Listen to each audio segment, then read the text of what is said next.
Okay, today we are going to start talking about the soap opera sequence. I want to spend 2 days talking about this, but I'm covering a few more pages than I normally do because really you just need to understand the overall gist of the soap opera sequence until you go to write your first one, and then you'll really want to delve into like his examples and kind of copy his language.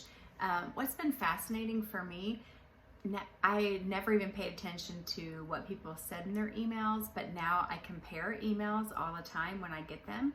And I actually love when I get emails from Russell because I dissect them and watch what he's doing because he is a master marketer. So of course I'm trying to copy him to help me with my own marketing skills. So once you're aware of this, you'll just kind of see some of these things that he is actually using. And it's funny to me now, I can tell when I'm getting an email from someone else, even if I don't know that they're already in like Russell's world and using ClickFunnels, I can tell when they use some of the same kind of patterns that he shows. So I'm starting to learn from other marketers who are doing a great job out there. So this is quite a few pages. These are pages 72 to 77. The beginning of the soap opera sequence, the first 2 days, and two main takeaways that I want to talk about. Number one, three main takeaways, I guess.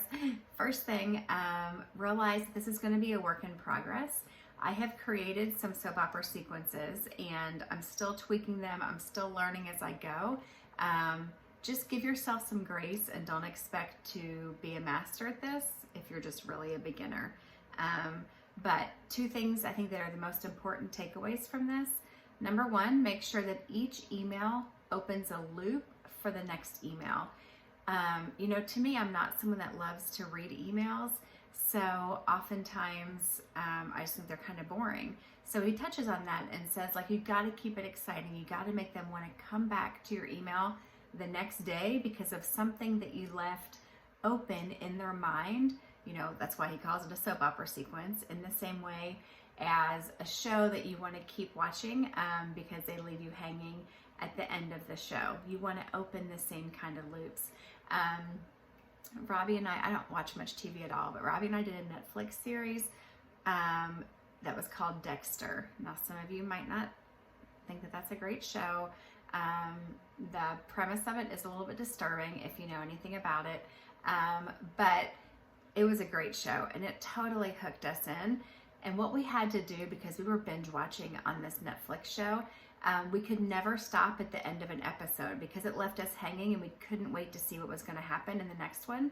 So what we did was we always paused it, when we were done for the day or whatever, in the middle of the show, because at the end of the show, it always kept us hanging for the next one.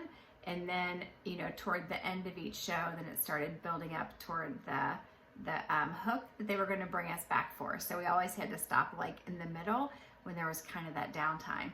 That's what you want to, that kind of curiosity and desire to learn more is what you want to create in your email readers.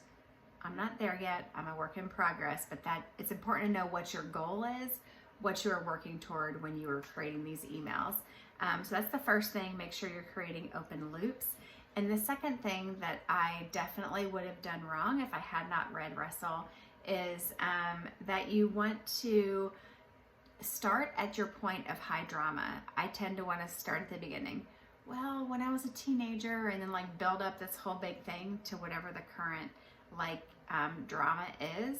But you want to start right in the middle of the high drama and then go back and fill in the backstory. So there's a lot here, a lot of good copywriting tips. For me, what I did literally when I wrote my first soap opera sequence, I took this book. I didn't even know what I was going to do for chapter 5. I just started with chapter 1 and copied it. How he has each of the emails he calls chapter 1 through 5.